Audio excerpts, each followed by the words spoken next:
Well, good morning. My name is Maria Royal. I work in benefits here at Human Resource Services, both as a benefits assistant and as the wellness coordinator, which primarily means that I spend my time going around and making sure that people are aware of the different wellness related offerings that are available through employment at WSU.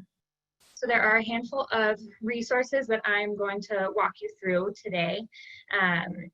After this presentation, I'll include my contact info, and if you want a copy of the slides so that you can access the different resources I have linked, I am happy to do that.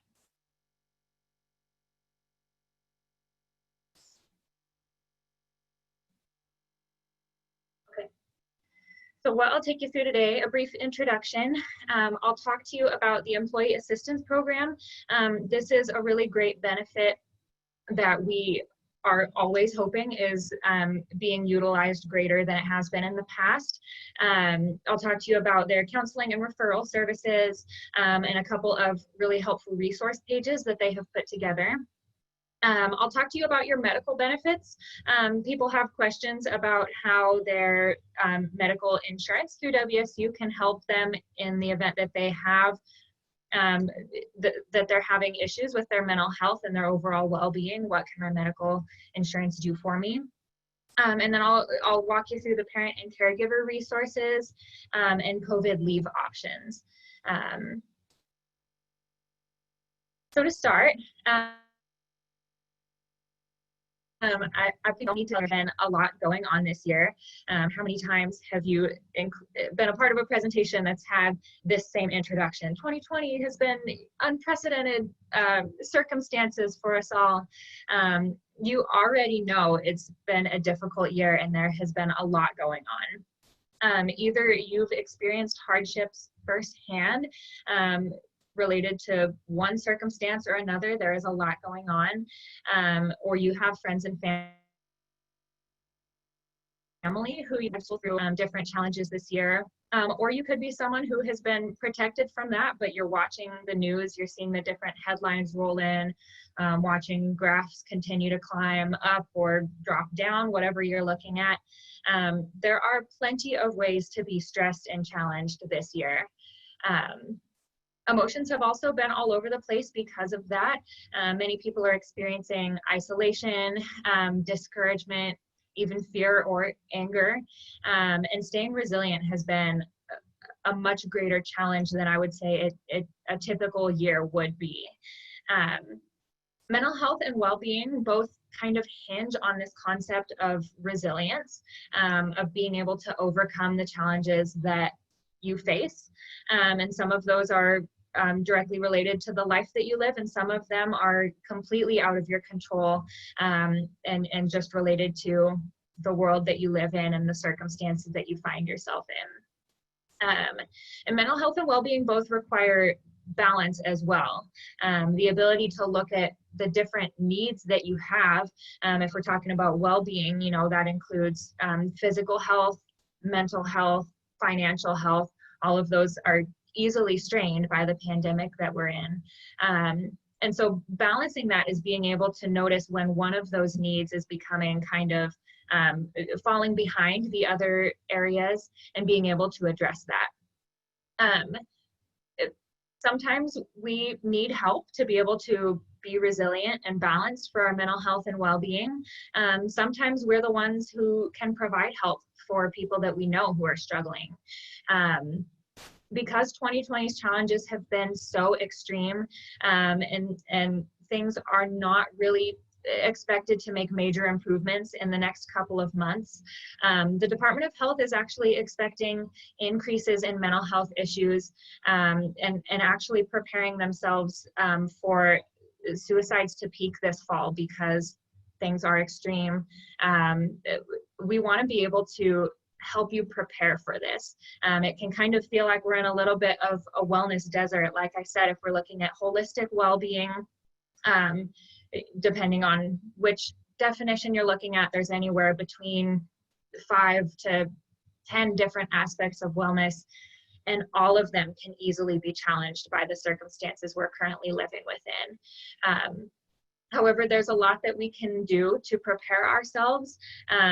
to be ready for things to stay the same or potentially get worse, to safeguard ourselves in case we find ourselves in a mental health crisis, and to be able to prepare ourselves to reach out to the people around us, should they find themselves in a worst case scenario, and hopefully we can help kind of curb the mental health crisis that the Department of Health is kind of expecting to come this fall. So what I'll take you through today are many resources and avenues that are available through your employment at WSU to provide some relief and help us make it through this together. The first, as I mentioned, is the Employee Assistance Program. In my time, visiting different departments and areas throughout the university, the perception of the EAP kind of varies. Some people see it as the, vibrant offering that it is, with lots of different services, plenty of ways to help, lots of information sources, and provided in different formats. And some people know very little about it, and kind of see it as something that you could be required to do if you find yourself in trouble someday, but it's a wonderful program, and we are always trying to encourage people to use the Employee Assistance Program. Even if you're not in a worst case scenario or a crisis, there are so many learning opportunities through the Employee Assistance Program, so much that you can take advantage of, and keep yourself in a place of health so that you don't find yourself in a spot where you're kind of in a deficit and need to dig yourself out a little bit. So the EAP is here to help you get through whatever issues may be affecting your work, whether those are personal or work related. It's primarily a referral service. So there are some things that the Employee Assistance Program does, including in some cases providing the first couple of counseling sessions should you seek counseling services. But the hope is that they can get you connected to services wherever you live or however you can access them, since a lot of services are now offered virtually or remotely. And then just to make sure that you have continued care, once they pass you off, you can continue to get help for, again, whatever types of problems are making it difficult for you to be your best self and be present at work. It's important to note that the counseling and referral services are confidential. I think people understandably get nervous sometimes going to an offering that's provided through their work to talk about work issues, but it is 100% confidential. It's also 100% free to use the Employee Assistance Program. The first 3 counseling sessions are covered in full, and this is per issue. So if you were to use the EAP because you feel your stress and anxiety is mounting, and then later you have something else come up, a different issue that you want to seek counseling for, that is that's 3 new counseling sessions that you would be offered for that different issue. And then, as mentioned, they will offer referral services. They'll help you get connected with a provider in your area, whether that's in-person counseling or remote, which I think is quite a bit more common at the time.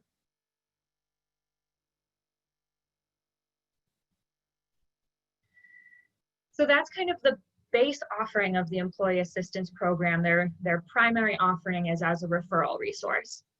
However, as I mentioned, they put together so many great information and resource pages that you can watch webinars, you can read, fact sheets, access a number of really great links for whatever you're hoping to learn more about or improve.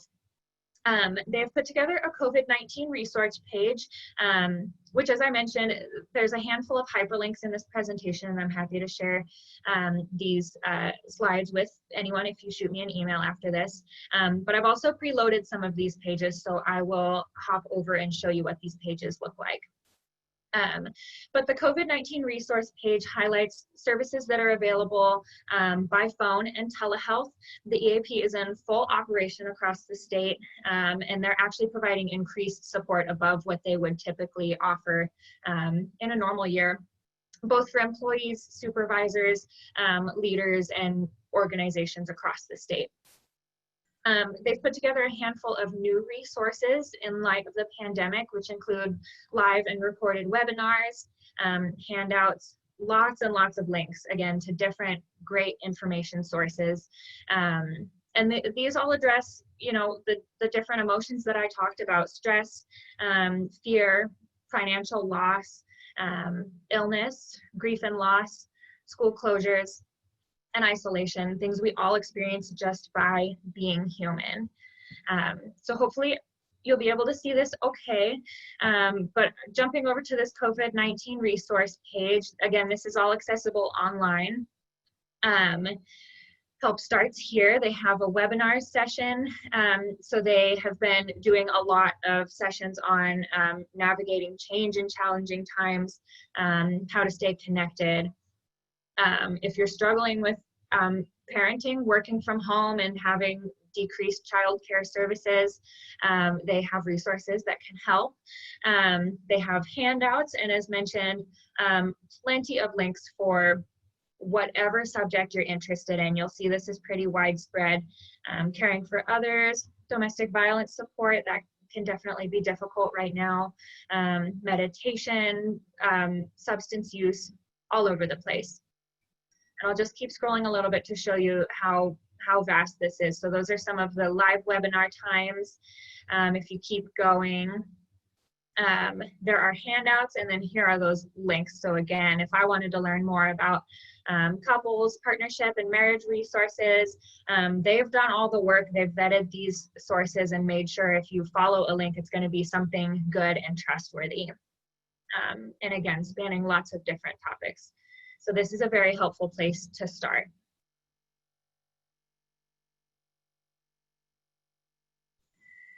Last fall, the Employee Assistance Program also put together a suicide prevention and intervention resource page that I highly recommend. And this is especially important because, as I said, the Department of Health is expecting mental health issues to increase in the coming months. And it's important to remember that suicide prevention doesn't just start when somebody is in a crisis. It starts far before that happens. Suicide prevention includes taking care of yourself before you find yourself in a worst case scenario, and looking out for the people around you to do the same as well. They have tools, resources, and support through this website, including how to get help for yourself, for a loved one, for a coworker, and resources if you're a manager or in human resources. And then also plenty of information on just understanding the issue, why this happens, how to help, how to prevent it. Understanding and learning more is foundational in preventing suicide. So I'll hop over and show you this page again. I love that it has different resources depending on who you are and who you're trying to help. So again, lots of information in here. There's a short video that can tell you what you need to know. And then if you scroll down, these different categories expand. So if I wanted to get help for a coworker, this can tell me, you know, what's an appropriate way to reach out, what you can do if you think someone's at immediate risk.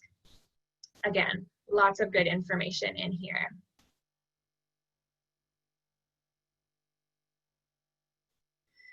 So getting into the medical benefits, we occasionally get questions about what's included in my medical insurance. All of our plans have what's called a certificate of coverage. This is a publicly accessible document detailing what is covered by whatever plan you're on. Looking through all of these different certificates of coverage, we scanned all of them and were able to determine that all of the insurance plans offered through WSU offer mental health services, subject to deductibles. So if you haven't met your deductible, that's the amount that you have to pay out of pocket before your plan covers you, essentially. Then you would pay out of pocket, but once your deductible is met, you are covered for mental health services, the same as you would be covered for any other type of health services. Outpatient mental health services are usually covered the same as any other medical service. This means if you needed to be admitted through, say, an emergency room, if you're having a crisis, those are covered, again, as if you were having some type of a physical health emergency. And then inpatient services are also provided. The note on these plans, the certificates of coverage says the treatment programs have to be licensed to provide residential treatment, some sort of an accreditation process. Solely to persons requiring substance use disorder treatment or diagnosed with a mental health condition that requires residential treatment. So what that means is if you think you would need extended care for a mental health issue, you would just want to work with your plan provider, your primary care provider, if you have one, to determine what's the best course of action, and they can help work with your insurance and get you to a facility that's going to be accredited and covered by your plan. So I referenced those certificates of coverage. I'll hop over here real quickly and show you how to find that, because I know that people sometimes struggle to find information about their plan, how to find a provider, and even knowing what plan they're on. So to see your certificate of coverage, you can go to the HRS main website, hrs.wsu.edu, and then this is /medical-insurance. You can also navigate there through the benefits tile on the front page. And then if you scroll down, you'll see all the different plans, and then over here on the right are the certificates of coverage. You can open that up, whichever one applies to the plan that you have, and see exactly what is covered by your plan. To find a provider that will be covered by your plan, the Public Employees Benefits Board, we refer to that as PEB in Human Resource Services, has a web page, a Find a Provider web page, where they include links to all the different provider portals and directories for our different medical providers. So again, you would find your medical plan and then click through to see the provider directory and find somebody that's going to be covered in network by your plan. And then I will finish this section by saying if you don't know what plan you're on, you can find that by going to my.wsu.edu, click on the HR, Payroll, and Benefits tab. Then you'll click through to Payroll Information and Employee Benefits. That is the self-service option. If you are unable to make that work, or if you don't have access to a computer, or for whatever reason, you're always welcome to call Human Resource Services and talk to a benefits assistant like me, and we can tell you which plan you're enrolled in. So parent and caregiver resources. We know that parenting and caregiving can be a little more difficult than normal given current circumstances. And so WSU is kind of compiling parent and caregiver resources and different info sources that you can make use of, including information on pregnancy and parental leave, Washington paid family and medical leave, flexible work options, wellness resources, links to the employee assistance program, lactation support, and childcare options, which of course are subject to availability. Many different childcare centers, depending on what state or county they're in, have different restrictions and limitations right now, but this is just kind of a reference guide for you. So I'll show you what this page looks like. Again, you'll look at different tiles depending on what you're hoping to find help with, and there are plenty of links that you can click through to find different resources and info pages. This tile is new. We had a resource sent to us that was went through the appropriate channels and was approved to be added to our page, but educational materials, if you're somebody that has children at home, whether that's elementary school, middle school, or high school age children, these are activities that you can use to help keep those kids busy and get yourself a little bit more dedicated, uninterrupted work time. There's also a Coug Connect on September 2nd that will be talking about balancing work and children. So if you're someone that is interested in learning more about that, you should call back in on September the 2nd. These are just a handful of links that were pulled from the parent and caregiver resources. So COVID-19 resources for parents and caregivers, creating a backup childcare plan. This was accessed through the parenting section of the EAP website.